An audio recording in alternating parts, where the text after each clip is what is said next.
Well, good morning. Good morning. Good morning. Hey, Good morning, everyone. Tonya. Hi, Christopher. This is Tonyabrewington.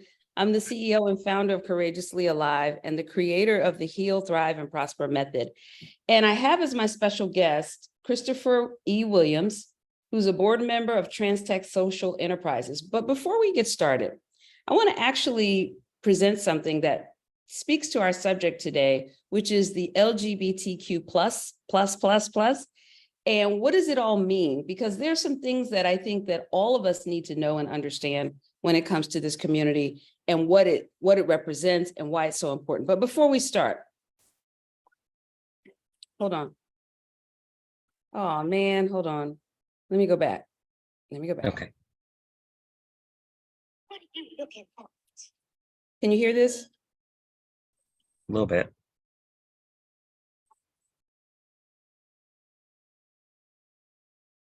Can you hear it? No?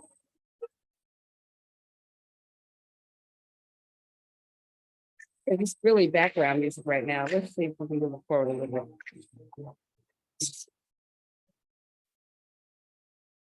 Like the post. You can't hear it? A little bit. Is that Madonna? Yeah.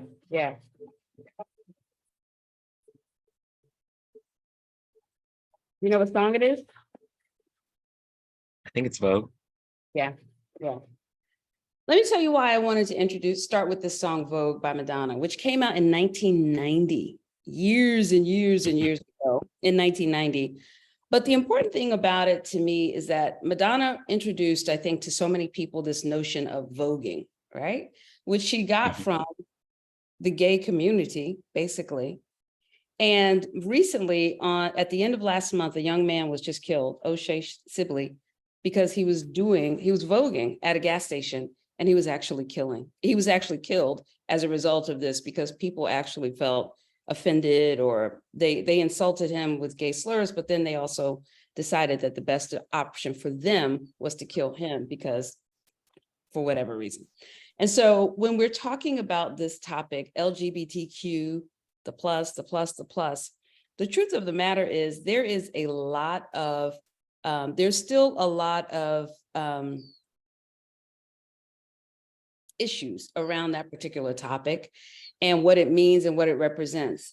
And I'll even share with you that as a result of promoting this particular Courageous Conversation Fireside Chat, of course, I got an email from someone who told me that she was a female, she was a lady, she's not interested or curious about LGBTQ because it's an abomination to Christ Jesus. So, I mean, in this day and age, we're still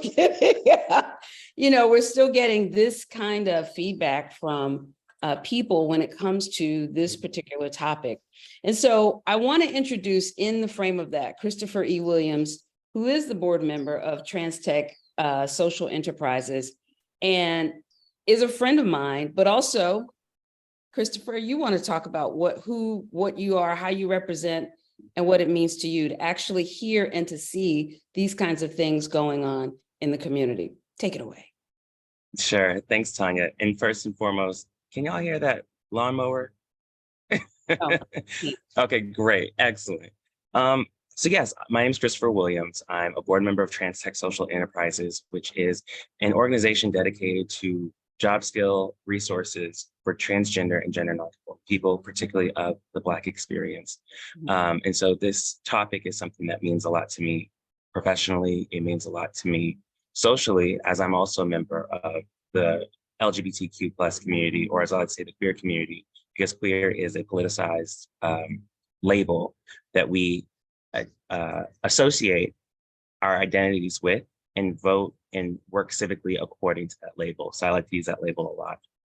I want to start with that feedback that you got from one of your typical listeners, which interesting way to start off a conversation for her to note that she is female and that she is a lady and she's not interested in these conversations when those particular labels that she used are deeply entrenched into this conversation. They affect her as much as they affect the rest of us. And because she used a religious lens for that label, I want to use a Bible verse that will kind of frame where I'm coming from for a lot of this.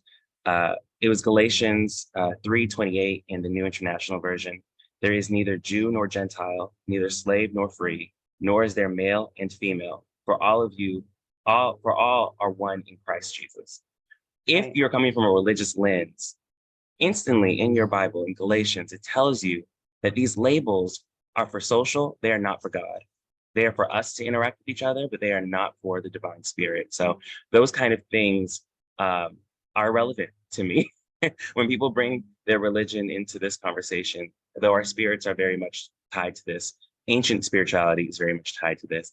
I'm not interested in Bible verses, quotes, what one believes is in line with their religious beliefs or not, because this is a real life thing. But if you are going to use your religion, use it correctly. Yeah. Okay, wonderful, wonderful.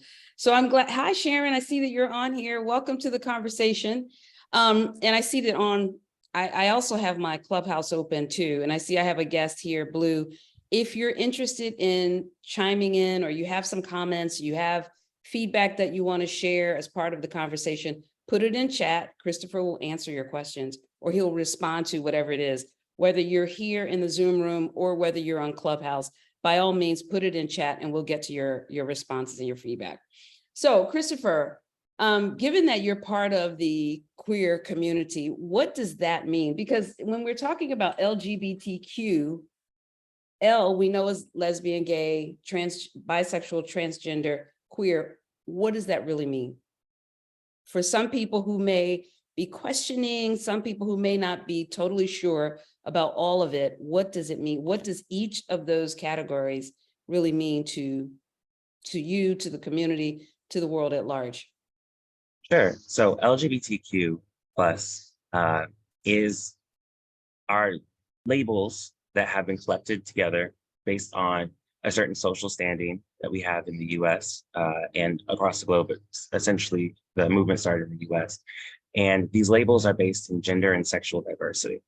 So some of these labels are sexualities, and some of these labels are gender identities. Sometimes they're inflated to be the same thing. Oftentimes, honestly, they're inflated to be the same thing, but they're all very different and have their own set of needs and desires as communities. But we collectively join because we're a small portion of the world based on the numbers. I believe we're quite larger. I believe that our population is huge, to be honest. And I believe that we would have a better understanding of sexualities and genders had we not been raised in structures like white supremacy, like capitalism, that wants to define and label everything for the sake of profit and for the sake of assimilation. So now we're going through this resurgence where we are coming into our identities a lot stronger. We are being more open with our identities a lot stronger. And we are leading movements with our identities, which is something that we've seen historically, but we have a huge influx of right now. And so I'll start with the main letters in that cluster, LGBTQ. So L, lesbian, G, gay, B, bisexual, T, transgender, and Q is queer. Queer is used as a catch-all oftentimes. Sometimes we really don't need the plus, but the plus was added to be more accommodating to others in the community. In that plus, you'll also find A for asexual, you'll find A for agender, you'll find P for pansexual, you'll find, there's so many actually. And what some of those are, we sometimes are like, why do they need so many? Why do they use all of these things? It's because there's a level of self-determination that comes with being able to identify yourself truly and wholly and honestly. For someone who is bisexual, which means attracted to two specific genders, or at least used to, that even that term is evolving further. But bisexual means that you're attracted to two specific genders or two specific sexes, male and female. Whereas pansexual allows you to be attracted to any person, no matter their gender identity. So she could be a woman, she could be a trans man, they could be a trans man, they could be non-binary. It all depends on the relationship that they hold as an individual. And so these labels all just work better to define for ourselves who we are and define for others who we are and how we would like to present to the world. Okay, so let's go back and let's be a little more clear about what. So when you're saying trans, what exactly is a trans person? Sure. So trans is shorthand for transgender.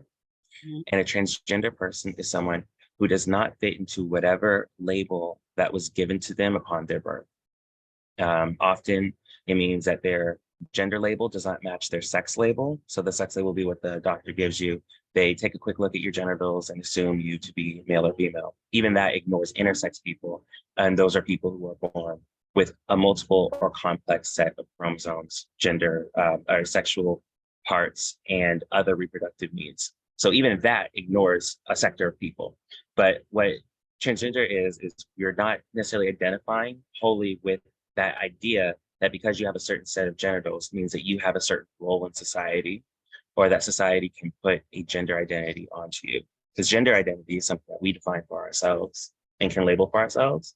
And then sexual identity or sex identity is more so about chromosomes, genitals, et cetera, and so on. And so transgender just means that there's a sector of people, myself included, who do not identify with the sex that they were assigned at birth. Okay. So when you're saying non-binary, hi, ATN. When you're saying non-binary, what does that mean? Because I hear that word and I'm like, okay. And so and let me encapsulate this for people, that one of the reasons for this conversation really is because there are so many words and the vocabulary is changing and it's expanding, and it's like, well, what does this mean? And I had a conversation with a group of friends that I had lunch with, and we were talking about how what we said back in the day when I was younger, the terms that we used for men who seemed like they were doing transgender, we would call him he, she's, because we didn't really have a name for them. And then for women, we called them shims because it was like she, him. We kind of knew, but we didn't know how to actually define people in those categories. And so this is an attempt, and I kept talking about how the language is just changing. And in order for people to keep up, you need to know what you're keeping up with, because it's like on a regular basis, something new is coming up and is changing and becomes different. So when you're saying non-binary, what exactly is that? Sure. And once again, forgive the lawnmower that might be heard. I'm not sure if you all can hear. Okay, excellent. Okay. It is loud in my ear. So first thing on that is the association with language. The beauty of language, particularly the English language, is constantly evolving. It is never stagnant, and it is always changing with times and with associations. So back in the day, sure, we used terms that we wouldn't use today, and that's across the board for anybody's identity. A number of racial groups, a number of religious groups, et cetera, and so on. We just won't use certain terms anymore that were very commonplace once upon a time. Today, non-binary is a great term to use for people that fit into possibly a third gender category that has been eliminated under a white supremacist capitalist system. So in ancient times or pre-colonial times, or any of the times that we aren't recording under a racialized white supremacist capitalist system, we had other gender identities. For instance, what's used in a lot of indigenous communities is two-spirit. And two-spirit isn't the exact same as non-binary, but there's a relation to it. Two-spirit for a lot of indigenous people means that you were born with more than one gender expression, and that has a role in their society and the way that they do things. And that's somewhat similar to the same way that we have binary identities. If we look back into other cultures, indigenous cultures across the globe, not just in the US, you'll find more gender labels than just man or woman, and more responsibilities within a community or society that those hold. So non-binary is more of a catch-all and a return to that time.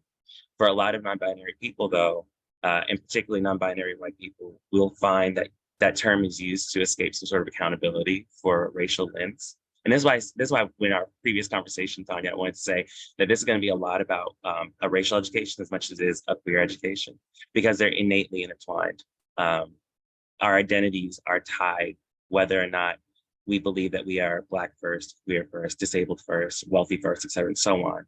We're gonna find these intersections that relate to each other. So the non-binary identity is actually having a lot of intercommunal conversation about people that are claiming to be non-binary and might just want to escape the privileges that they were born into to kind of win some sort of social marginalized identity that happens often, particularly with white queer people.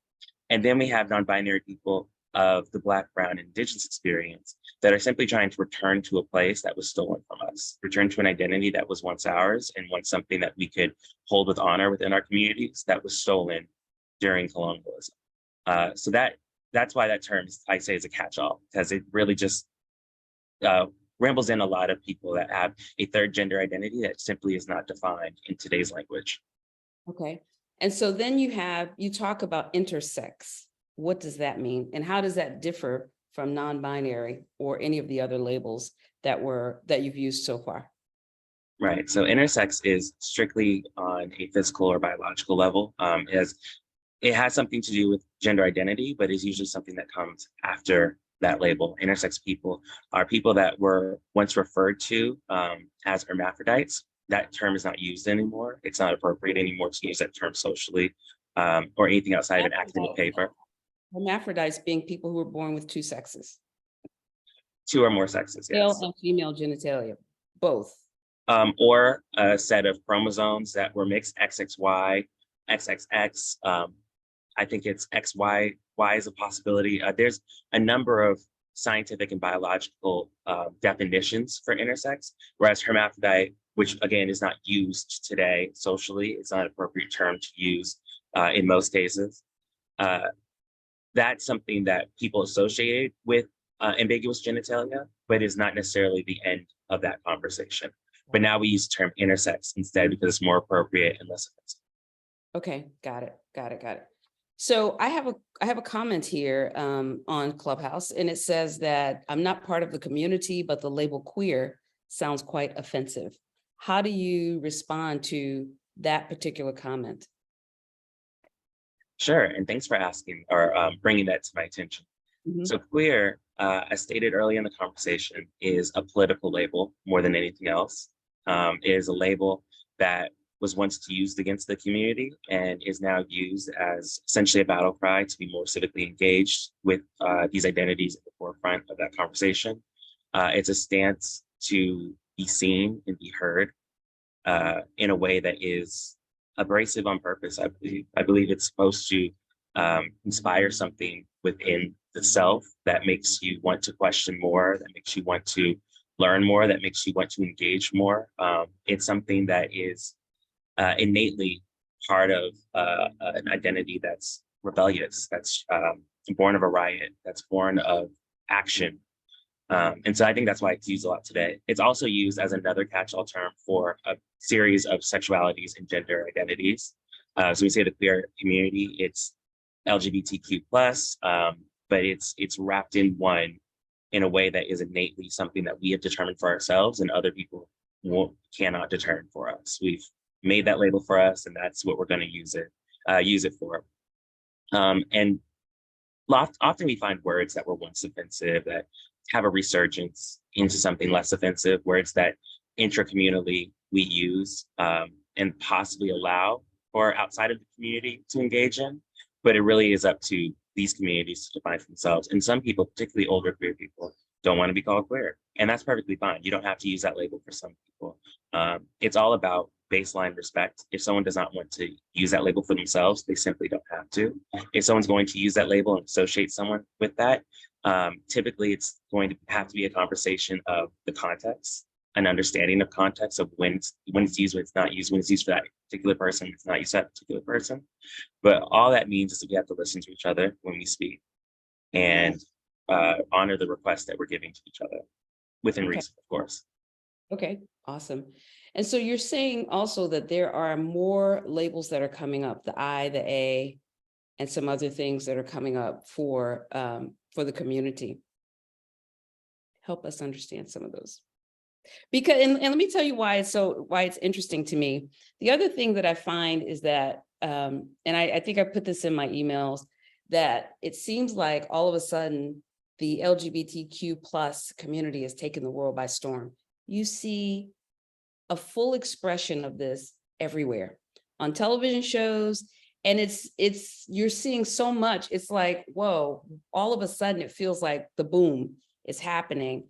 And all of a sudden you see the LGBTQ community represented in so many different places that you wouldn't have seen it as I'm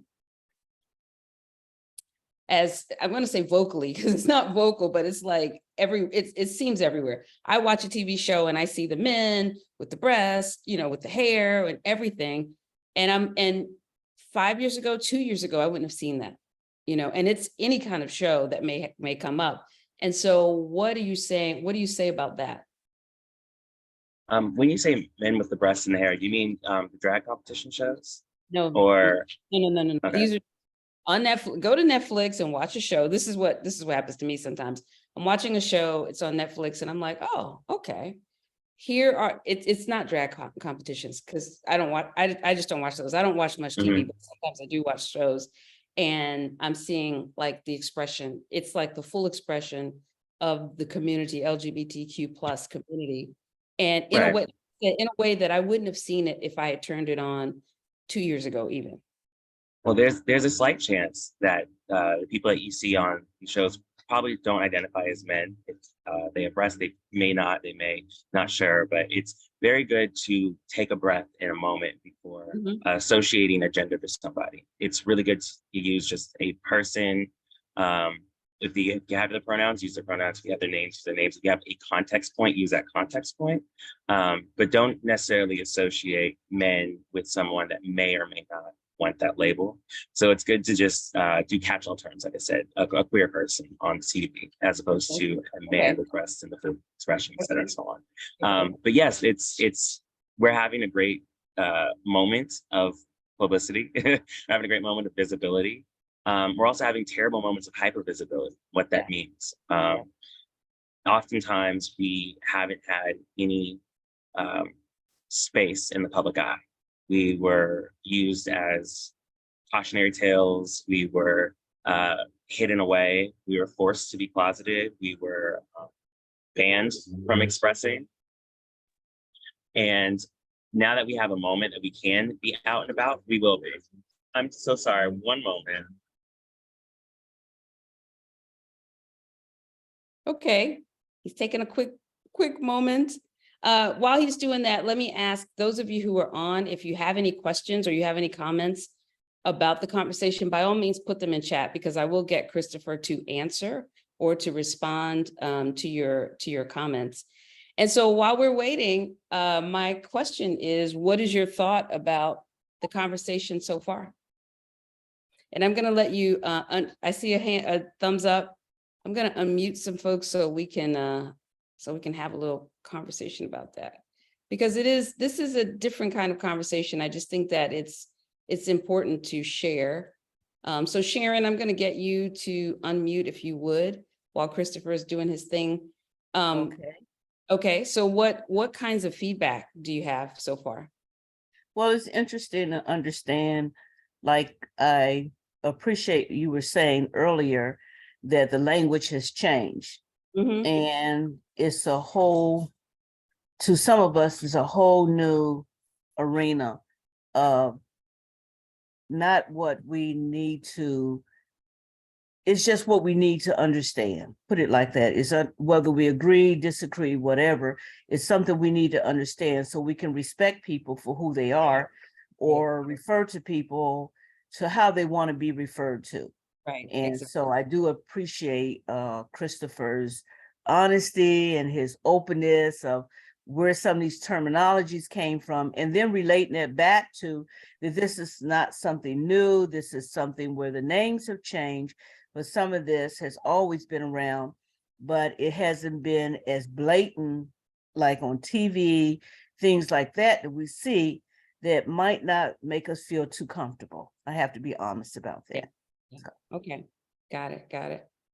Hi, everybody. Sorry for that. It's okay. Yeah, I was in the backyard trying to have a cute background, and the gardeners are like, hey, not today. So that's perfectly fine. I changed locations, but I'll answer go back to the question of the visibility. Like I said, we're having a great moment of visibility in times that we have never seen before. but we're also having moments of hypervisibility where that has caused a number of problems for people, particularly the O'Shea Sibley moment that happened earlier this week, where he was simply voguing, which is a dance move. You know, that's it. There was not a rainbow parade. There was not moments of sexual explicitness. It was simply a dance that is associated with the community. It's not even exclusive to the community. It's just associated with the community, though it was born of the community, and that needs to be stated more and more. But even moments of that, the visibility of this person expressing joy and happiness through movement became offensive to somebody because of the visibility that's currently facing. That people feel like it's too much in their face and needs to be eliminated because they're uncomfortable. And I appreciate sharing your feedback here and honesty as well of stating that you're sometimes uncomfortable. And to that, it's I think it's more uncomfortable to be murdered, to be attacked in the streets, to be shunned away, to be pushed to the back, to be forgotten. I think that's intensely and irrevocably uncomfortable in a way that should always be fought against by literally any means necessary, should be fought against. To be able to live out loud when being actively oppressed is a need, not a want. It's something that has to happen for movements to work, for change to happen. And we've seen this throughout the other identities that have been marginalized in this country throughout the years. The moment any foot steps out of line, quote unquote, whatever that line is, if any foot steps out of line, we're to be made examples of. We saw that adamantly throughout our community as Black people, for the Black people on this call. We see that constantly, that the moment we do something that is quote unquote out of line, that is too boisterous, that is too bold, that is too in your face, instantly we're faced with violent rebuttal. And that's something that we see within queer spaces, but particularly Black queer spaces like O'Shea Sibley and my community of Black queer people. We see the double oppression or the triple oppression depending on our identities, the quadruple oppression, the multi-oppressed spaces that we hold within ourselves and walk through this world in. We'll find the resistance to our joy, to our openness, to our truths, and we have to face the violent backlash because of that visibility. But that visibility is needed, and it's something that has to be done in order to move from this space. Right. But, you know, one of the things that you see is also in the Black community often that the joy and the expressiveness that that Black people can reflect is sometimes, it's always put down, is kind of poo-pooed on. So it's not unusual or surprising that it would also be targeted, that the LGBTQ community, the Black people in that community would face that same kind of backlash, because those of us who are not LGBTQ, those of us who are heterosexual in our expression of joy and happiness and we're also, there's also a pushback on that too. So I see how that could actually happen. And you know, sorry, Tonya, before you move on from that one, there's an innate queerness to the Black identity that I don't think is discussed enough. As I mentioned earlier in the call, there's in the queer identity, there's sexualities and there are genders. And I don't think that we as a community of Black people have given enough space to the conversation of what the Black genders are versus a white gender. And I say that, I'm going to use the example of Black femininity versus white femininity. The Black woman in my family and the Black woman in my world understand very clearly that white women are given a different gendered behavior than Black women are given. There's a different level of femininity allowed for white women that is taken away or stripped from Black women. And in that, we see a different gender expression. We see a different gendered walk within society between these two, for all intents and purposes, same genders. And so we can recognize as Black people where there's a divide in gender, where there is a moment of clarity that will never have the same genders under our white supremacist structure. So there will always be more than one gender. Black women will never be held the same as white women. Black men will never be held the same as Black men. And so when we look at that as simply 4 genders right there, Black womanhood, Black malehood, white womanhood, white malehood, we already see that there's more than one gender. And so when we're having the conversation of queer identities and gender identities, it's not a far stretch to say there's other expressions of femininity, there's other expressions of masculinity that can show up in the world and take on different roles in society. And that's the purest definition of what gender is made of, and that's societal roles. So you're calling it different genders, but let me position it a little bit differently. And we could talk about this because you don't have to agree with me on this, but we're still talking about femininity and we're talking about masculinity, but the expression of it might be different, which doesn't necessarily, this is my take on it, doesn't necessarily mean that it's a different gender or different gender identity. It means that the expression of it might be different for a lot of reasons. And when we're talking about the way that Black women express femininity, it's directly Black American women express femininity. It's directly impacted by the experiences of slavery. It's directly impacted by the experiences of being head of household in many cases. And so what we are faced with when it comes to what we are allowed to do in some cases, we may not be as soft as other people might think that women should be, but it's because we're actually managing and we're navigating the world a little bit differently than other people. It reminds me of, and I can't, Sojourner, who said this? Ain't I a Woman?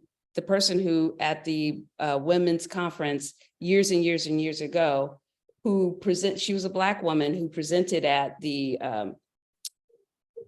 I can't think of what the name of, you caused me to go way back. I had to go back and pull something else out.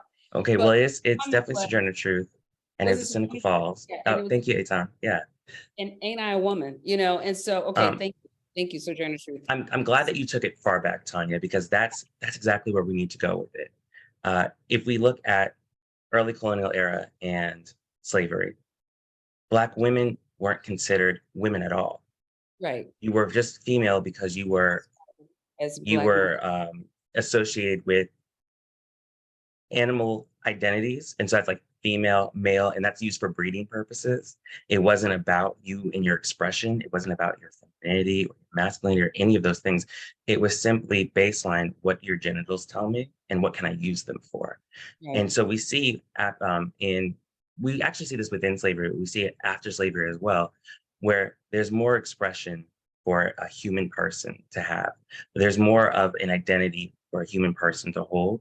And so we as Black people were able to grasp on to these gendered labels, but we express them still differently because of our experiences through slavery, because of our Black identities, we express them differently. And that difference is what I mean is what makes the gender different.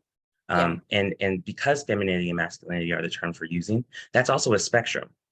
There's wide range between feminine and masculine that can be expressed. Mm-hmm. And there's more outside of feminine and masculine that is often expressed. And we simply just, as English language speakers, do not have the terminologies or words for that.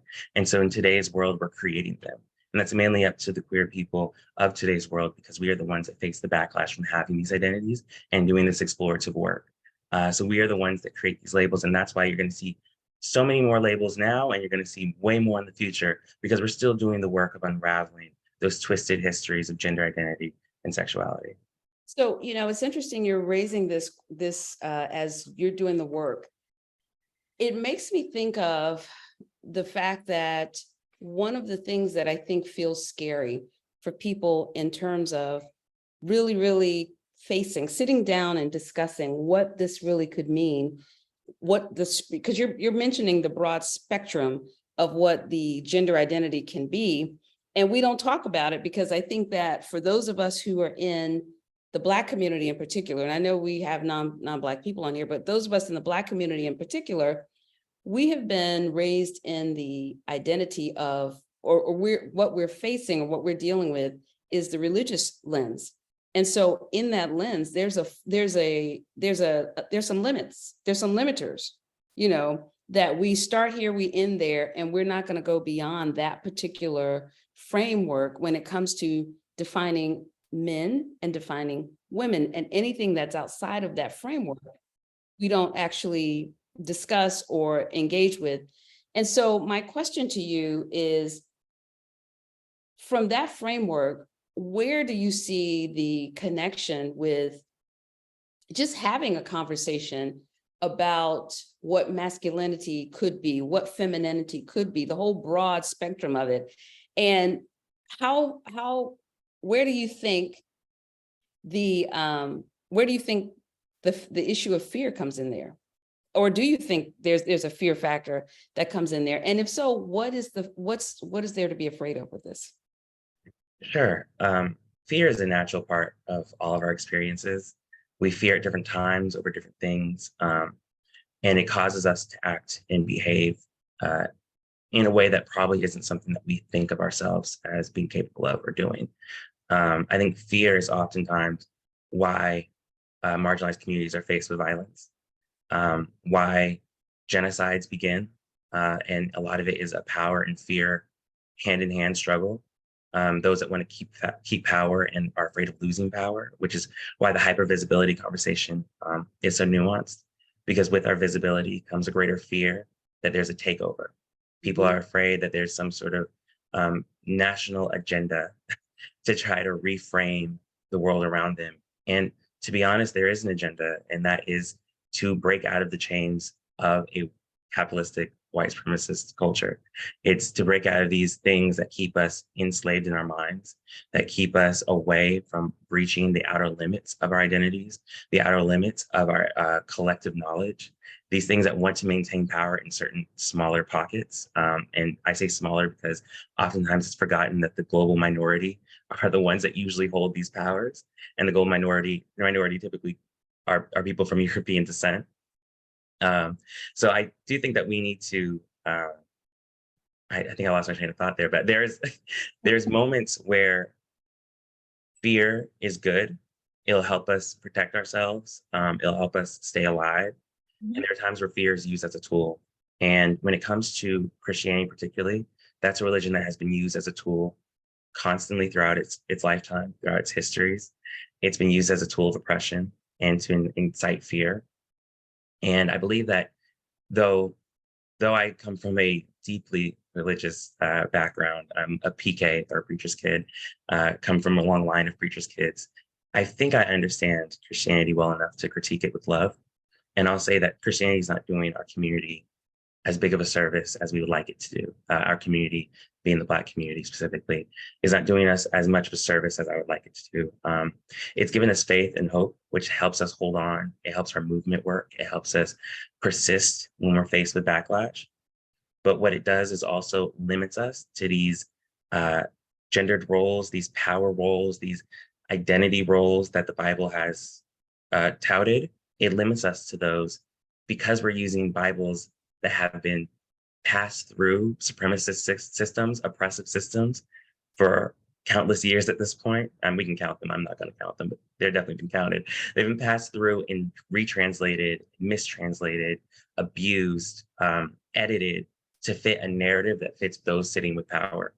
But when we look at Black identities and Black spirituality, pre-colonial, you'll find Christianity, of course, because Christianity was initially a large part of, I believe, Eastern Africa's identity.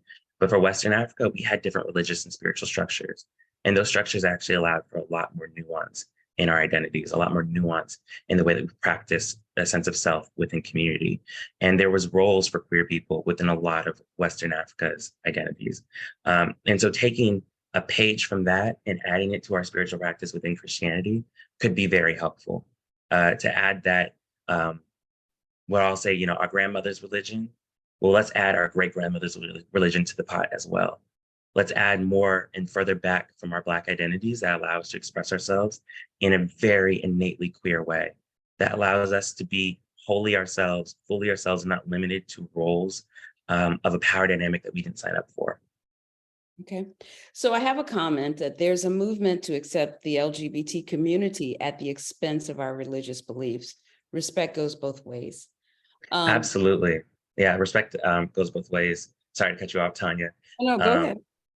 there are moments where we have to just sit there and say, you know what, this religion wants this one thing, and they're perfectly fine to have that one thing, and that is to not accept LGBTQ plus identities, to accept but with limits, to use their own terminology for other terminology. That's perfectly fine for someone to desire that. But I do think that there's an unequal conversation of respect when those who have a certain religion that don't necessarily agree with LGBTQ are not being murdered for their disagreeing with LGBTQ. At best, there's verbal backlash. Possibly, you might lose your job. Likelihood you'll get it back. But there's not the same balance, because when LGBTQ people are disrespected, it leads to laws that ban us from entering certain spots, laws that ban us from getting jobs or healthcare, laws that will literally lead to our deaths, or people in general who disagree, who lead to our deaths from their firsthand. And so that respect level doesn't feel balanced when there is a direct attachment to our livelihoods versus feelings or opinions. That's something that we need to have more conversation about and wrestle with ourselves with, to understand, is this going against my religion in a way that will kill me? Or is this just going against my religion in a way that I can adjust and be agile with, particularly when it comes to Christianity, because it touts having a very forgiving and loving God. And I kind of feel like if God is omnipotent and large and supreme, something as minor as gender is not something I hope that they're worried about too much. Let me push you for a moment. When you're talking about the God is a God of love, which means God loves all of us. And in my mind, if God loves all of us, it doesn't matter who we are. It doesn't matter how we express. God loves us, right? And then you have the people who would say, yeah, but God destroyed Sodom and Gomorrah because of the behavior that was that was conducted there, which is what people are associating with LGBTQ. What response do you have to that? Sure. Well, two things for that one. For one, I'm not a religious scholar. I just read the Bible a lot growing up. Yeah. And there is a very distinct personality of Old Testament God versus New Testament God. And then there's a movement within Christianity of more than any other Abrahamic religion to let the Old Testament just be old and only practice and do with the New Testament God. There's a verse somewhere about let the old God, something about let the old God be the old God and the new God take supreme. There's something there. I'm gonna find that verse for y'all and send it out to Tanya. Okay. But that's something that needs, if Christians want to maintain that very Christian and staunch identity, they're going to have to remember that Old Testament God and New Testament God are not the same person. Right. And has Christianity based on the words of Christ. Right. Based on the words of Christ. And Christ doesn't speak on that, particularly not Sodom and Gomorrah. But then the second part about Sodom and Gomorrah is that it has been translated and mistranslated, as I said, throughout whoever's holding the power of the time, the Roman Catholic Church, all the way down to evangelical Christianity today. Those verses are constantly used as weapons. And if I'm not mistaken, the original translation wasn't necessarily about homosexuality specifically. It definitely wasn't about transgender identities or other gender identities. It was strictly about, I believe, what they say is about homosexual men. But what they're really speaking on is the act of rape and the act of non-consensual behavior, particularly with those that had power in Sodom and Gomorrah's era, and that would be the men of the town. And so for an adult man to non-consensually engage with another adult man was a threat to the power dynamic. And it was a threat to a just society or a collective society that had rules and fairness because of the non-consent. So any Bible scholar can go their different ways with that verse. From my understanding, that verse was really about non-consent and the powers of men, and not about the actual act of two adult consenting same gender people having any sort of relation outside of that context. Okay. So let me talk about family for a moment, and then we're going to get into these pronouns, she, her, he, him, they, them, because I really want people to have a better understanding of this. When it comes to family and acceptance of people who are not heterosexual per se, and you're still dealing with this struggle. To me, it's like a struggle with, this is what the Bible says, this is my family member who I may love, might be my child, it might be my cousin, my aunt, my whatever. How do you, and anyone on here can talk about this, how do you make peace with that? Because I think that for some people, there are families who will dismiss and will just disown their children if they are gay, or if they're lesbian, or if they're not heterosexual, if they're not practicing heterosexuals. But then how do you make peace? And you wouldn't know necessarily because you're not doing this. This is not your behavior. But from what you've seen, where does that have a place? And I know you're going to say it doesn't have a place, but I'm just saying. Because I mean, sorry, but it doesn't have, like, it doesn't make sense to me that is so outrageous that it would mean condemning your alleged loved one to homelessness, to perpetual health issues for the rest of their life, to starvation, to a level of torture that is innately inhuman. I don't understand where the love is in that. I don't understand how there was ever love if that is the behavior that has happened. And that's something that completely traumatizes a number of children that grow into adults and live out these traumatized lives and behaviors of a traumatized person. I don't understand where that would ever have a place. I see a comment that says fear. And like I said, fear drives us to do incredibly inhuman things to each other because of fear, and because the fear of losing or fear of loss in general, losing power, losing control, losing family, losing friends, losing social status, et cetera, and so on. Fear drives us to incredible edges of our experiences. But I also don't think that that's an excuse. You know, it's a reason for sure, but it's definitely not an excuse for someone to abandon a loved one, or allegedly a loved one. Because like I said, I don't believe that there's love there if that action is taking place. And I also am quite frustrated with, I guess, the idea that family can exist, I guess, outside of, and religion's very important, don't get me wrong, but something about the love and the love that's touted in Christianity and the love of God that is something that is used often in conversation. I just don't see how that behavior within the home can then leave the home and be a messenger of God's word. That's not an action of love. It's not an action of forgiveness. It's not an action of anything that the, at least New Testament, and I see here that we can go into the theology section of Old and New Testament, but at least for New Testament God and the words that were highlighted and read, I don't see that action a lot. What I do see is Jesus, God's son in the Christian religion, throwing over tables of taxpayers because there's injustice being done. I see that. I do see Jesus, the expression of God in the New Testament, supporting people who are ill and don't have health care and can't take care of themselves. I see that person helping the homeless. I see that person feeding the plentiful. Like, I don't see rejecting or evacuating love in a way that encourages no healthcare and homelessness and being malnourished.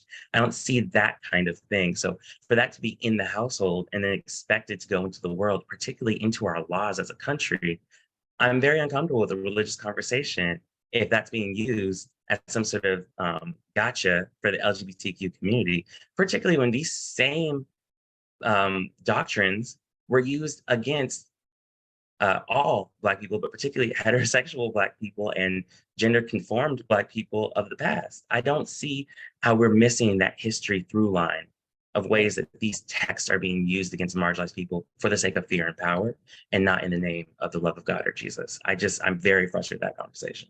You also see Jesus didn't condemn the woman who was accused of infidelity or adultery as well. I mean, so what And you're that's saying. commonplace today. So if y'all gonna come for my gay self, y'all better come for them too. So we don't understand God's unconditional love and our responsibility to take care of one another. And I agree with that. I definitely agree with that. So Sharon, I agree. thank you. And let me talk about Sharon for a moment. Hi, Sharon. Sharon is active, y'all. Sharon, I've known for years, and Sharon, I'm not sure if you're a minister yet. Are you? No, I haven't got that calling yet, Okay. Tanya. All right. Well, close to it. She's close. Let me say she's real close. Okay. So, so there's that. Christopher, let me jump back to you for a quick moment. What I want to do is ask about the she, her, he, him, they, them. What motivated, what sparked these pronouns? And what would you say, how would you actually talk about the use of those? So pronouns are, I'll start off, I guess, a little bit of a backtrack to an English lesson. Pronouns are something that are always part of the English language, and most languages, I believe, I'm not going to say all because I don't know all languages, but I'm pretty certain that most languages use pronouns. And that is a tool used to identify somebody in conversation or in context. You will use a pronoun to say, instead of using someone's name, it's a replacement for that thing, particularly if you don't know their name, but also in general as a shorthand, I guess.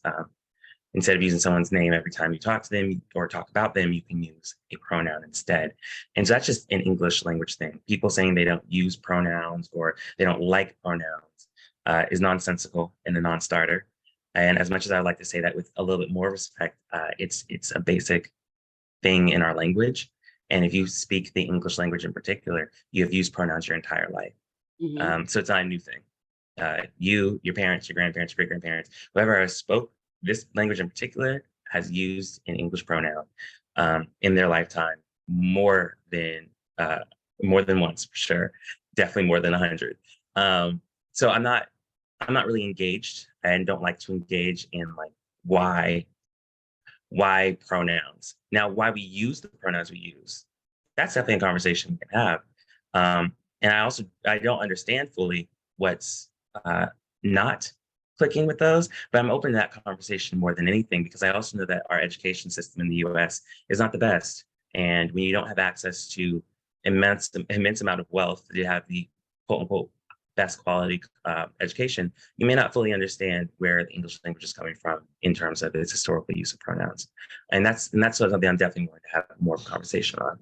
Now, why people are changing pronouns, quote unquote, is something that is innately part of what I spoke about earlier. And that's the movement of visibility, the movement of doing the work of expansiveness, and the movement of breaking down a capitalist supremacist culture. Just because someone looks masculine doesn't necessarily mean that they use he, him pronouns. Just because someone looks feminine doesn't mean that they use she, her pronouns.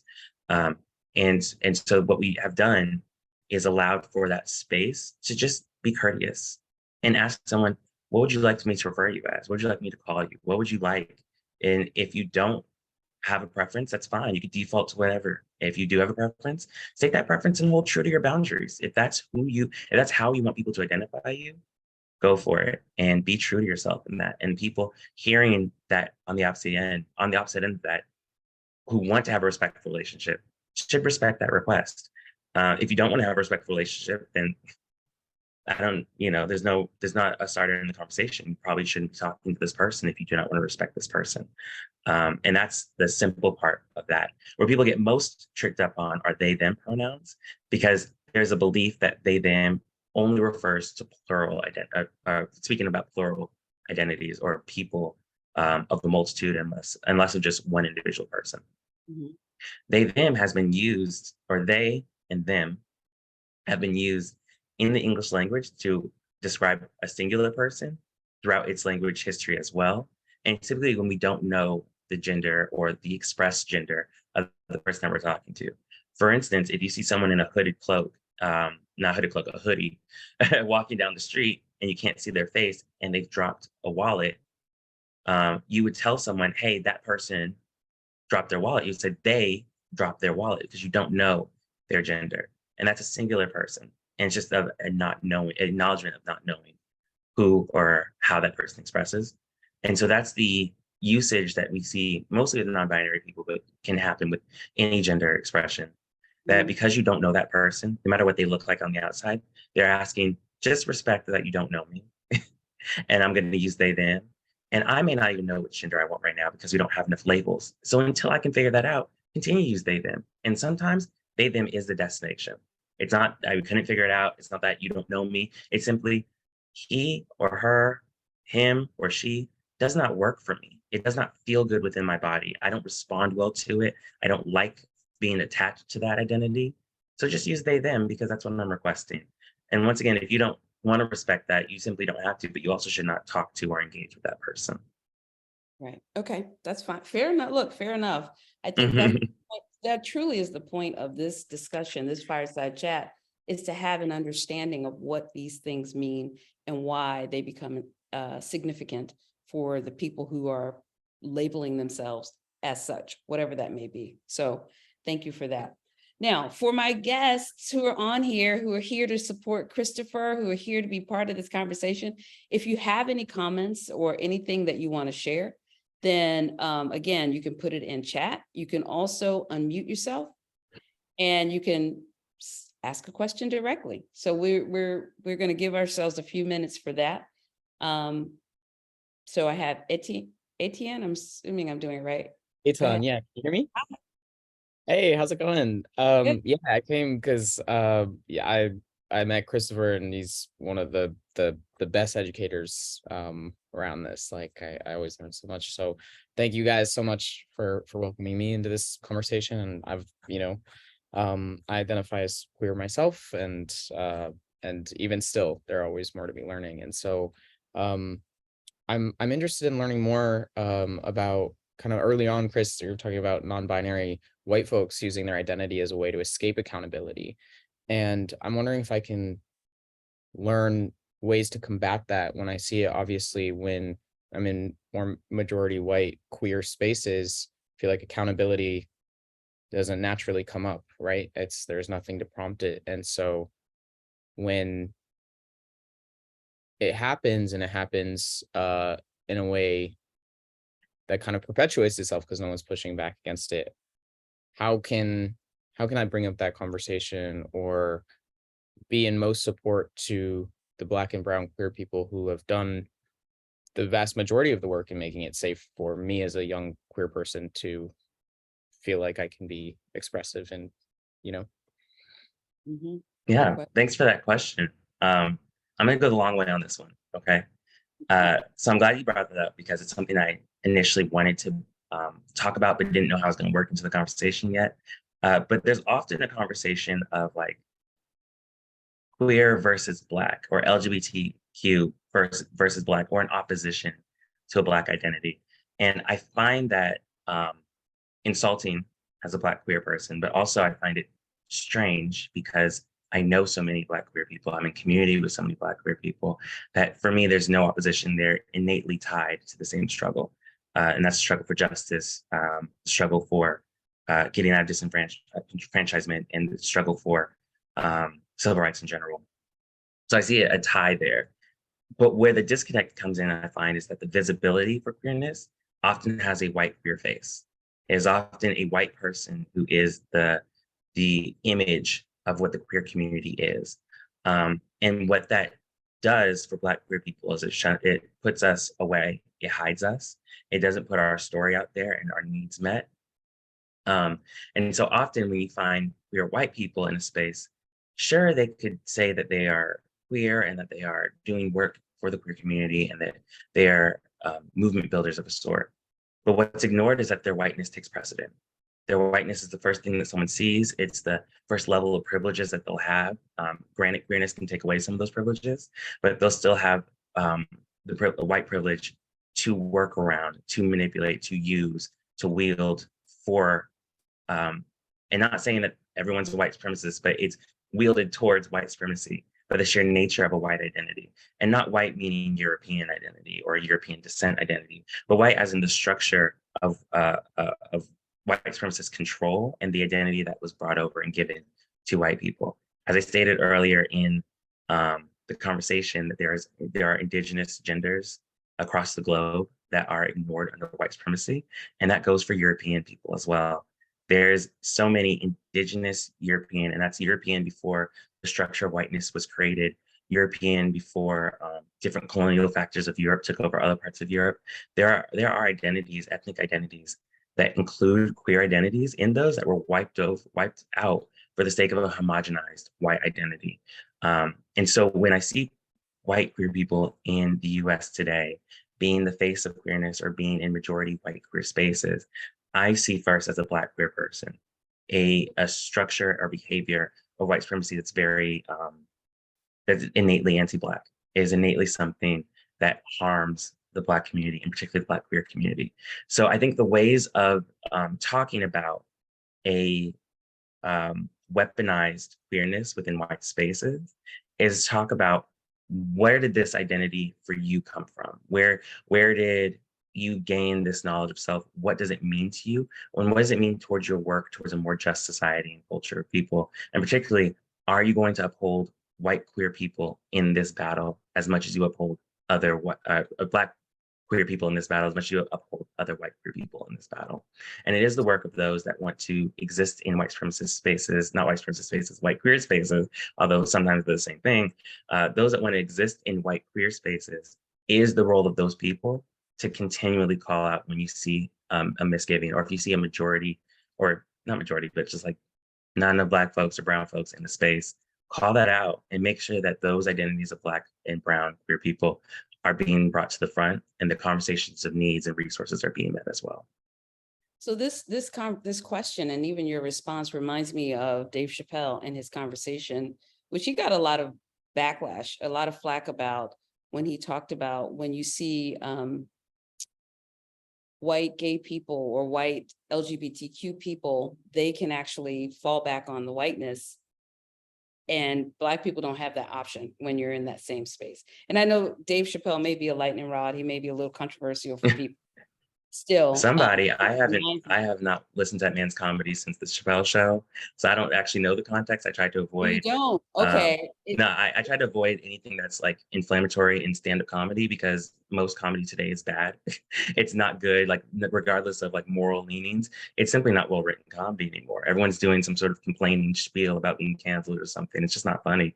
But besides that, This was I just have. very good, because I mean, I don't typically listen to comedy often, but I listened to this because of the controversy around it, surrounding it. And I thought it was very interesting. And I really wanted to understand what this was, because I have friends who they talked about it. And I was like, well, let me go listen to it. I'll say that he's right about that, and the fact that, you know, we at least agree. So I'm going to say he's right, that often white queer people fall back on their whiteness before they fall back on their queerness. Because if they were leading with a queer politic first, they would be innately anti-racist. They would be innately supportive of Indigenous and brown people. They would innately be on the path of justice work. And I don't see that happening often enough. So I do believe that they fall back onto whiteness. I don't know what the rest of what he said that was controversial, and I actually don't want to know. I'm having a great day, so I don't want to know yet, but I'll look it up later maybe. Okay.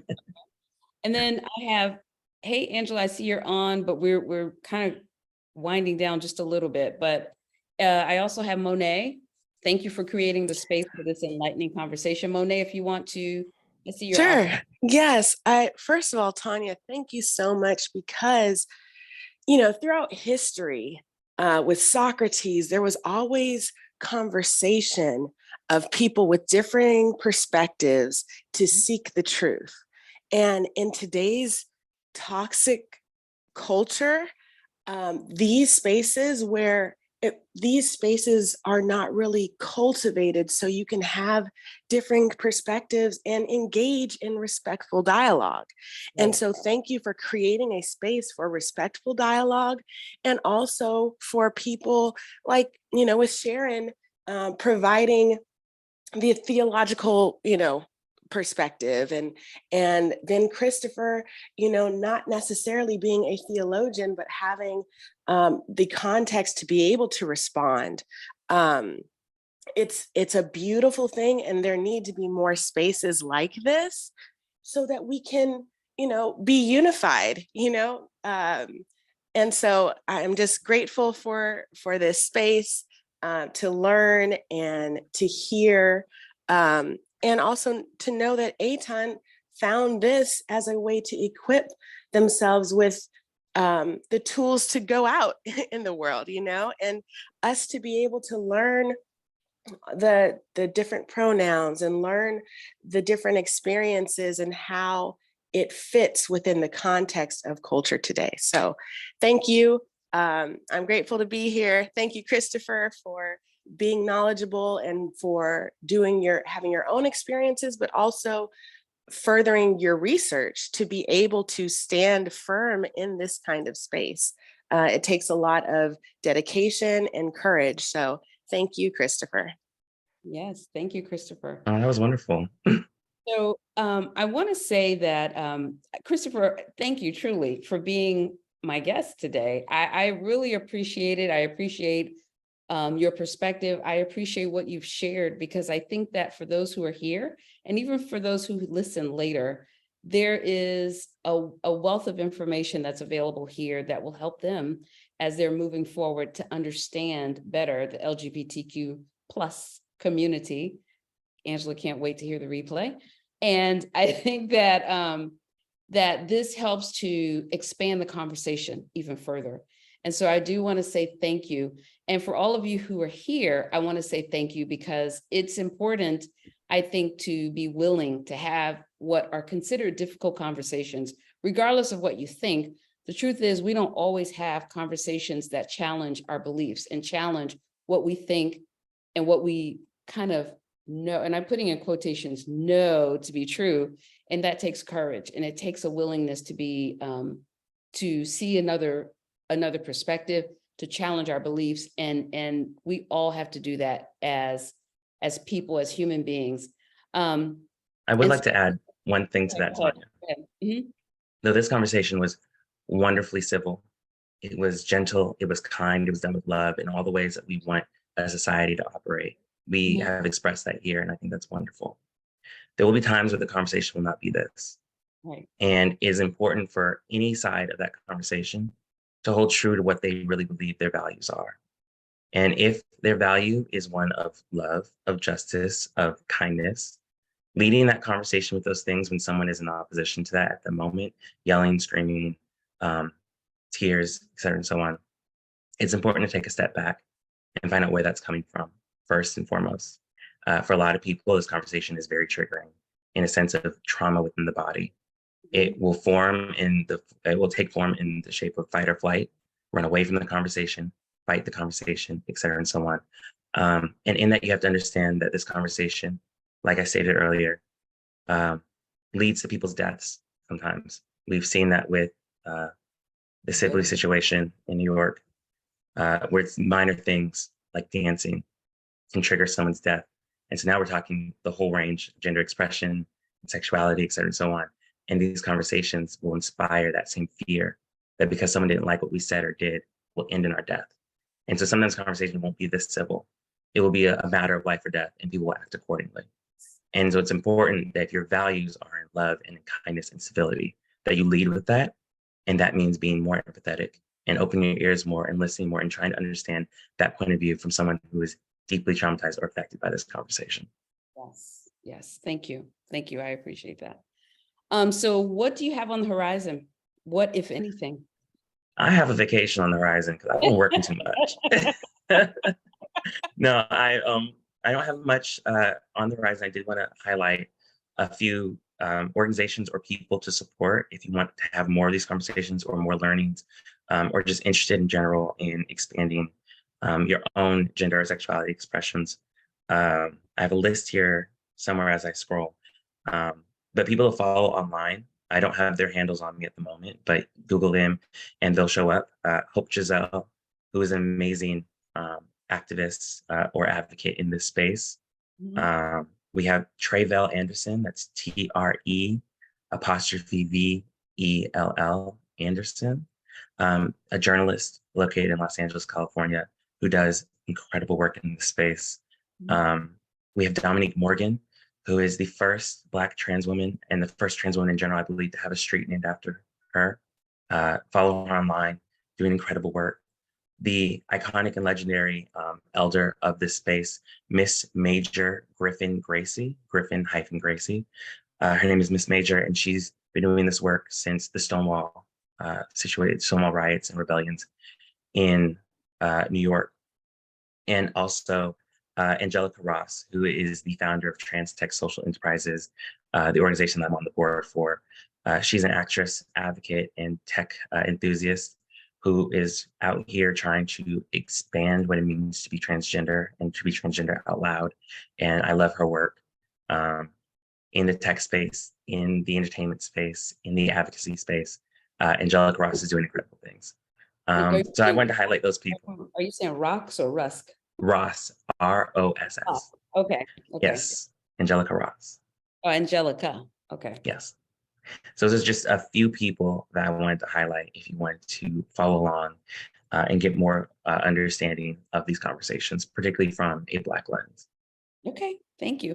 And I just want to say to everybody, thanks for joining. Next month, we always have Courageous Conversations Fireside Chat, first Saturday of every month. We're going to have our guest, Tonya Shell, who's going to talk about the need to defy expectation. So this is our empowerment year. We're talking about different ways of empowering yourself. And so I hope you join again next month. Thank you all. Take care. Thanks, Tonya. Bye, everybody. All right.